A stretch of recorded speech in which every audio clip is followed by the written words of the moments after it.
If you've ever had a client complain about lead quality, this video is for you.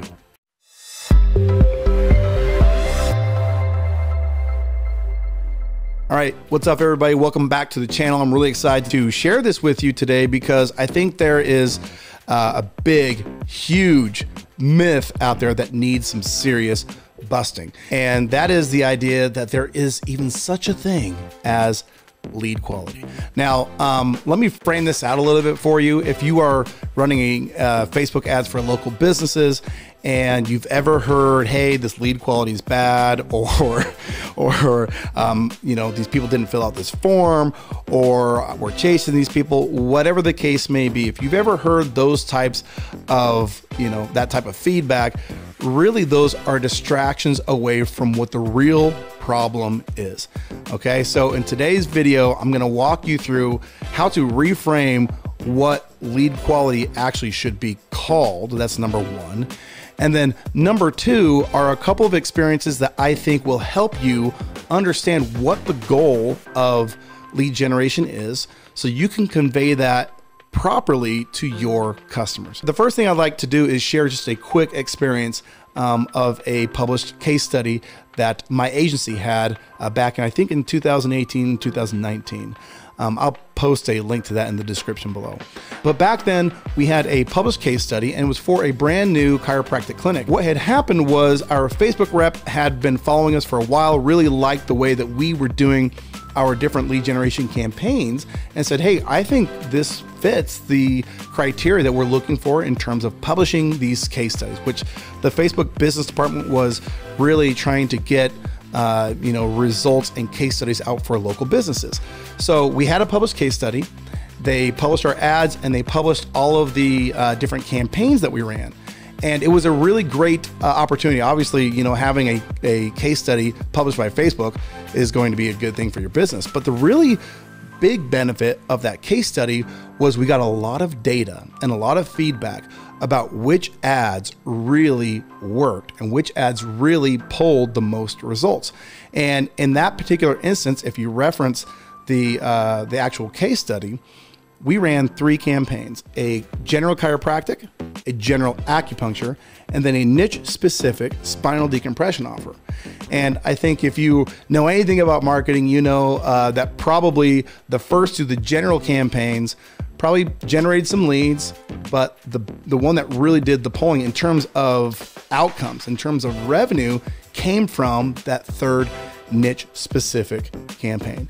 So the first thing and the big thing that we learned in that case study, and what I want you to learn, is there was really 2 categories in that case study: general marketing and then niche specific or unique marketing. And this is a phrase that I want you to live by. General marketing fails, niche marketing scales. Okay. Why does it scale? It's because if you start out a sales cycle with a qualified lead, then the sales cycle can result in an actual sale. So that is the word. I want you to reframe this word quality with qualified. All right. Ask qualified questions, or in other words, ask unique questions. Okay. Now since that time, I've made a library full of marketing campaigns that fall within this qualified, we call it the qualified lead formula. And we have a library full of those campaigns in our ad library. And that's the same criteria we set at UpHex as well, the qualified lead formula. Now, what's interesting is when you start the journey with a qualified lead, with that formula, with a unique person, a unique problem, and a unique solution, you can really scale businesses. Now, the second story I want you to know about to really cement and concrete this idea of the qualified lead formula in your minds is a story of a Dr. Ray Peavy, who was a client of ours and is a client even almost 3 years later. And the story goes that during the pandemic, Dr. Peavy, obviously his practice was in California, and you know, a lot of people in local businesses, local service providers really struggled during those times, and Dr. Peavy was no different. And he reached out to me, got started with my agency, which is called Patient Stream, and started getting a lot of leads. And for the first 6 weeks, he struggled a bit. And then right around the 6-week mark, he hit a stride and doubled his practice in the next 2 months. It was absolutely phenomenal. Now, that's a success story, but the part I want to focus on is what happened in those first 6 weeks. Because those first 6 weeks were the exact same behavioral patterns that you've seen if you've ever run leads for a local business, which was getting a lot of leads, not getting many responses, not getting many bookings, and just not really getting any return on investment. So what happened to change that? Well, one day Dr. Peavy was walking by his front desk and she was on the phone with one of those Facebook leads. And he said, "Are you talking to somebody from Facebook?" And he said, "Yes." Or she said, "Yes." He said, "Well, can you transfer that call to me?" And so he got on the call and did about a 4 to 5 minute consult with that person. The person showed up the next day and converted to care the following day for a good, a good conversion, a good amount of money. And he sat there and he thought, wait a minute, we've gone 6 weeks with nothing but failure, nothing but the same old, same old. In the last 48 hours, we saw a really fast, immediate ROI from one lead. What happened? And so he didn't know necessarily why that was the case, but he said, you know what? From now on, whenever you get a lead on the phone, transfer them over to me. I'll do a quick consult and we'll follow that process. And over the next 2 months, he was able to double his practice. And here's the really interesting thing. There's two interesting things, really. Number one, we never changed the ad, meaning the same ad that he was failing with was the same ad that he ended up winning with. And he continues to run almost 2.5 years later. That's number one. And number two, the other thing that really kind of bothered me about this was I didn't understand, because again, on our end, we didn't change anything. I couldn't quantify why that was.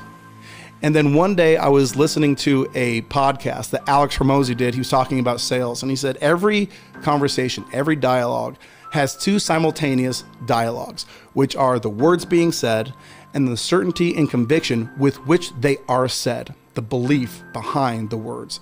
And I started thinking, that was the special sauce. That was the real deal. If we start with a qualified lead, so a unique offer, a unique person, a unique problem, if we start there, and we apply certainty and belief and a proper, dialogue, proper communication, we can turn this whole idea of low quality leads into conversions, because we're starting off and we're doing it the right way.